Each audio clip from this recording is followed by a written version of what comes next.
हरे कृष्ण। ग्रंथराज भगवत गीता की जय। भगवत गीता यथारूप पहला अध्याय 39वां यानी 39th श्लोक हम पढ़ेंगे पहले संस्कृत में। कुल क्षय प्रणश्यन्ति कुल धर्मा सनातना धर्मे नष्टे कुलम प्रस्त्रम अधर्म अभिभवति उत। हिंदी में इसका अर्थ है, कुल का नाश होने पर सनातन कुल परंपरा नष्ट हो जाती है। कुल का नाश कहां से होगा? अगर युद्ध होगा, सारे भाई मारे जाएंगे, कुल मिलाकर एक तरह से जो कुल है ना, वो खत्म हो जाएगा। जो परिवार है, खानदान है, वो खत्म हो जाएगा। तो उससे क्या होगा कि जो परंपराएं चली आ रही हैं, आमतौर पर बड़े लोग करते हैं। वैसे जो बहुत वयोवृद्ध होंगे वो तो उस समय युद्ध में नहीं आए होंगे, बट फिर भी मेजोरिटी लोग आए हुए थे और उनकी अगर डेथ हो जाएगी तो वो परंपराएं अब फिनिश हो जाएंगी। कौन फॉलो करेगा घर में? जो बड़े होते हैं वही छोटों को गाइड करते हैं। बड़े ही मर जाएंगे तो छोटे तो और फ्री हो जाएंगे। तो कुल का नाश होने पर सनातन, सनातन का मतलब जो हमेशा से चली आ रही हैं कुल की परंपराएं, किसका क्या सम्मान करना है, कौन सी पूजा करनी है, कौन सा दान व्रत त्याग करना है, ये सब परंपरा के अनुसार होता रहता है। बट जैसे मैंने कहा, युद्ध में तो ये रिस्क था। This is what he is thinking about. कुल का नाश होने पर सनातन कुल परंपरा नष्ट हो जाती है और इस तरह शेष कुल भी अधर्म, शेष कुल माने जो युद्ध में मारा गया उसके अलावा जो बचा। मतलब कोई भी सोच सकता है अरे सारे थोड़ी युद्ध करने आए, स्त्रियां तो स्पेशली घर पर ही हैं, ओनली जेंट्स फाइट कर रहे हैं। तो वो ये चिंता कर रहे हैं अर्जुन जी कि इस तरह जो शेष कुल है जो बच भी गया युद्ध में, वो भी अधर्म में प्रवृत्त हो जाता है। अधर्म तो होगा ही ना, जब बड़े जो ज्ञानी हैं, एक्सपीरियंस्ड हैं, दूसरों को गाइड करने वाले हैं, एक तरह से डांट डपट के काम करवाने वाले हैं, जब वही नहीं रहेंगे तो ये रिजल्ट इसका होगा। इसका प्रभाव जो बची हुई लेडीज हैं उन पर भी पड़ेगा। 40th श्लोक ये कहता है, अधर्म अभिभवात कृष्ण प्रदुष्यन्ति कुल स्त्रिय स्त्रीषु दुष्टासु वार्ष्णेय जायते वर्ण संकर। हे कृष्ण, जब कुल में अधर्म प्रमुख हो जाता है, जो जैसा अभी हमने डिस्कस किया, तो उससे क्या होगा? कुल की यानी कि जो परिवार की, खानदान की, कुल की स्त्रियां, लेडीज जो हैं, वे भी दूषित हो जाएंगी। दूषित का मतलब उनकी मेंटालिटी अब करप्ट सी हो जाएगी। इन द सेंस कि वही बात है कि जब तक कंट्रोल नहीं होगा, जैसे बच्चे नहीं होते, बच्चों को कंट्रोल में रखा जाता है, चाहे माँ बाप कंट्रोल में रखें, चाहे स्कूल या कोई भी डिपार्टमेंट उनको कंट्रोल में करे, कुछ ना हो तो फिर वो थोड़ा सा तो होता ही है, बच्चों को समझ तो होती नहीं। ऐसा नहीं है कि लेडीज को समझ नहीं है, लेकिन कहीं ना कहीं घर में बड़ों का कंट्रोल ना होने से, पिछले श्लोक में बोला ही है कि बाकी भी अधर्मी हो जाएंगे। अब और अर्जुन जी गहराई में जा रहे हैं, बोले जी लेडीज भी जो है वो करप्ट माइंड की हो जाएंगी, ओपन माइंडेड की हो जाएंगी। और इससे क्या होगा? स्त्रीत्व का पतन। जैसे एक lady as per scriptures should be focused कि हाँ बस मेरा एक हस्बैंड है, इधर उधर नहीं। तो उससे क्या होगा? स्त्रीत्व का पतन होगा और उससे अवांछित संतानें उत्पन्न होंगी। अवांछित संतानें का मतलब अदर देन हस्बैंड से जो बेबी बर्थ होगा। अच्छा, ये जरूरी नहीं कि उनके करेक्टर लूज से ही हो। इतिहास में ऐसा भी कई बार हुआ है कि जब कोई पर्टिकुलर कंट्री या इस तरह से कोई सेना हार जाती है, तो जो अपोजिट सेना के लोग हैं वो बहुत बार आकर जो हारी हुई कंट्री या राज्य होता है उसकी स्त्रियों का हरण कर लेते हैं और शोषण करते हैं। उससे भी ये अवांछित संतानें उत्पन्न होती हैं। तो इन सब चीजों की टेंशन जो है वो अर्जुन जी ले रहे हैं। 41 में 41st श्लोक में बात आ रही है और आगे बढ़कर कि संकरय नरकाये एव कुलघ्नाम कुलस्य च पतन्ति पितरहि एषाम लुप्त पिंड उदक्रिया। वो कह रहे हैं अवांछित संतान जो इस तरह की करप्ट मेंटालिटी के साथ मदर्स बच्चों को जन्म देंगी। एक्चुअली मदर जब किसी बेबी को बर्थ देती है तो उस समय जो उसकी मेंटालिटी है उसका बच्चों पर बहुत प्रभाव पड़ता है। यही रीजन है कि आमतौर पर, एक्सेप्शंस आर ऑलवेज देयर, कि जो पियक्कड़ लोग हैं, दारू पीते हैं, नॉनवेज खाते हैं, झगड़ा करते हैं, और उनके बच्चे भी वैसे ही होते हैं। और आमतौर पर जो भक्तों के घरों में शुद्ध वातावरण होता है, उनके घरों में बच्चे भी उसी तरह के होते हैं।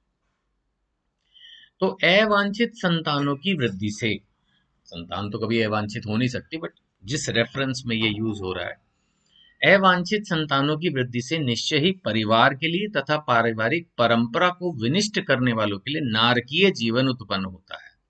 अब जिसने ये सब किया उसको तो फिर उसके लिए तो जीवन नरक जैसा हो ही गया।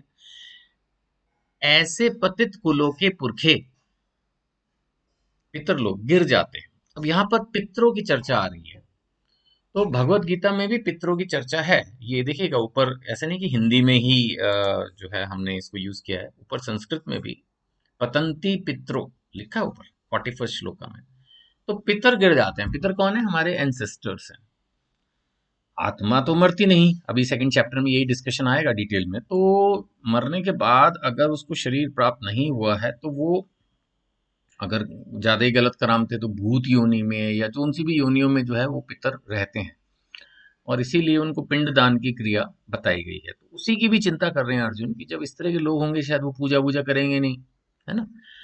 तो ऐसे पतित कुलों के पुरखे गिर जाते हैं। क्यों? क्योंकि उन्हें जल तथा पिंड दान देने की क्रियाएं समाप्त हो जाती हैं। तो इसका मतलब जल तथा पिंड दान हमें अपने पितरों को करना चाहिए। द आंसर इज यस, करना चाहिए। बट जब इस्कॉन के लेक्चर्स में कई बार प्रश्न इस पर उठाया गया कि हमने ये सीखा है, समझा है कि अगर हम हरे कृष्ण महामंत्र कर रहे हैं और कृष्ण को भगवान मानते हैं तो बाकी और किसी भी क्रियाकलाप की जरूरत नहीं है, तो आंसर आता है यस। तो फिर दोबारा कॉन्ट्रा क्वेश्चन खड़ा होता है कि अच्छा अगर वो भी यस, तो ये जल और पिंड दान देने की क्रिया की इंपॉर्टेंस फिर कहाँ से आई? तो जो लोग भक्ति में अच्छी तरह से कार्यरत हैं, ये कह सकते हैं कि मतलब जो स्टेबल हो चुके हैं भक्ति में और वो पूरी तरह से कृष्ण पर फोकस्ड हो चुके हैं, गीता भागवतम निरंतर पढ़ रहे हैं, भक्तों के संग में हैं, एकादशी व्रत कर रहे हैं, 16 माला का जप कर रहे हैं, 4 नियम को फॉलो कर रहे हैं, वो अगर इसको ना करें तो चलता है, ठीक है, उनके लिए कोई प्रॉब्लम नहीं है। लेकिन करने से कोई पाप नहीं है। मतलब अगर कोई कर रहा है तो हम उसको पाखंडी ना माने, हम उसको ये ना समझे कि वो बेवकूफ है या पाखंडी है, मतलब ये ठीक है, आई मीन टू से। 42 श्लोका, मैं इसको नीचे संधि विच्छेद से पढ़ूंगा। दौशे एते कुलघानाम वर्ण संकर कारकय उत्स्यध्यन्ते जाति धर्मा कुल धर्मा च शाश्वता। जो लोग कुल परंपरा को विनिष्ट करते हैं और इस तरह अवांछित संतानों को जन्म देते हैं, और आगे जा रहे हैं उसी टॉपिक पे, उनके दुष्कर्मों से समस्त प्रकार की सामुदायिक योजनाएं और पारिवारिक कल्याण कार्य विनष्ट हो जाते हैं। देखिए अर्जुन जी कहाँ से कहाँ, कहाँ से कहाँ, कहाँ से कहाँ, आगे से आगे जा रहे हैं। पहले उन्होंने कहा जी हमारी कुल की परंपराएं नष्ट हो जाएंगी, फिर बाकी के लोग अधर्मी हो जाएंगे, फिर स्त्रियां जो है वो रॉन्ग करेक्टर की हो जाएंगी, उससे फिर वो जो है वो इलीगल जो है वो बच्चे पैदा करेंगी, और फिर वो जो बच्चे होंगे वो तो फिर पिंडदान ही नहीं देंगे, उससे पितर भी गिर जाएंगे, और क्या होगा, इसका समाज पर भी असर पड़ेगा। जो सामुदायिक योजनाएं हैं और जो परिवार की कल्याण योजनाएं हैं वो भी सब खत्म हो जाएंगी। मतलब अल्टीमेटली इज ट्राइंग टू से कि अगर हम इस युद्ध को करते हैं, अननेसेसरी लोगों को मारते हैं, तो इससे सारा जो भी कुछ सिस्टम बना हुआ है, एक जीवन, पूरा समाज, पूरा खानदान, परिवार, देश, सब एक एक करके डायरेक्टली इनडायरेक्टली खत्म होगा। और लास्ट में एक और बात वो बोल रहे हैं, उत्सन्कुल धर्माणाम मनुष्याणाम जनार्दन नियतम वास्य भवति इति अनुशुश्रूषम। वो कह रहे हैं हे प्रजापालक कृष्ण, मैंने गुरु परंपरा से सुना है जो लोग कुल धर्म का विनाश करते हैं वे सदैव नरक में वास करते हैं, है ना। तो नर के नियतम वासो ऊपर लिखा हुआ है। कई लोग कहते हैं कि नरक स्वर्ग कुछ नहीं है, अभी तो खैर मैं इस पे चर्चा नहीं करूंगा, बहुत लंबा हो जाएगा। बिल्कुल नरक है सर। कुछ लोग कहते हैं कि स्वर्ग नरक यहीं इसी धरती पे है, नहीं ऐसा नहीं है, आध्यात्मिक जगत है और इसके अलावा और भी भौतिक जगत है। ब्रीफ क्लासेस में उनको इतनी डिटेल में डिस्कस नहीं कर सकते हैं, लेकिन उनका वर्णन भगवत गीता में भी आता है। देखिए आपके सामने नरक की बात आ रही है, पितर की बात आ रही है, ये सब चीजें हैं। हमें शास्त्रों पर विश्वास नहीं है ना। तो नर के नियतम वासो, वो बोल रहे हैं कि वो फिर नरक में वास करेगा सदैव। और किसी भी चीज को सुनने का तरीका क्या है? मैंने गुरु परंपरा से सुना है। बाद में कभी इस पर भी गहराई में चर्चा करेंगे कि जो शास्त्र लेने का तरीका होता है प्रॉपर, जो एक तरह से आध्यात्मिक ज्ञान लेने का जो सही तरीका है वो क्या है? गुरु परंपरा से सुनना, है ना। आप मेरा ये लेक्चर कह लो या वॉइस ओवर कह लो, कुछ भी सुन रहे हैं, अच्छी बात है, बट ये आपको मोटिवेट करने के लिए है कि आप एक प्रॉपर गुरु परंपरा से जुड़ें, अपना एक आध्यात्मिक गुरु चुने और उन गुरु के अनुसार अपने जीवन में इम्प्रूवमेंट लाएं, भक्ति करें गुरु के निर्देशन में। तो यही अर्जुन कह रहे हैं कि मैंने गुरु परंपरा से सुना है, यानी कहीं ना कहीं वो अपनी बात को सर्टिफाई करने की कोशिश कर रहे हैं कि देखो भाई, मेरी नॉलेज इनकम्प्लीट नहीं है, मेरा प्रोसेस नॉलेज ग्रहण करने का, ज्ञान अर्जित करने का जो मेरा प्रोसेस था वो करेक्ट था, और उस करेक्ट प्रोसेस के अनुसार मैं आपको अपना पॉइंट ऑफ व्यू रख रहा हूं कि जो लोग कुल धर्म का विनाश करते हैं वो तो सदैव नरक में वास करते हैं। तो बहुत सारी बातें अर्जुन जी ने कही हैं। अब पहला अध्याय समाप्ति की ओर है, कोशिश करते हैं अगली वीडियो में ये खत्म हो जाए। आप ध्यान से भगवत गीता यथारूप पढ़ना शुरू करें। प्रभुपाद जी ने जो पर्पट दिए हैं इनको पढ़ें, इनसे आपको और ज़्यादा क्लैरिटी मिलेगी, क्योंकि ये थोड़ा क्रैश कोर्स टाइप में डेवलप करने की कोशिश कर रहा हूँ, तो इसलिए ब्रीफ में डिस्कस करता हूँ। हरे कृष्ण।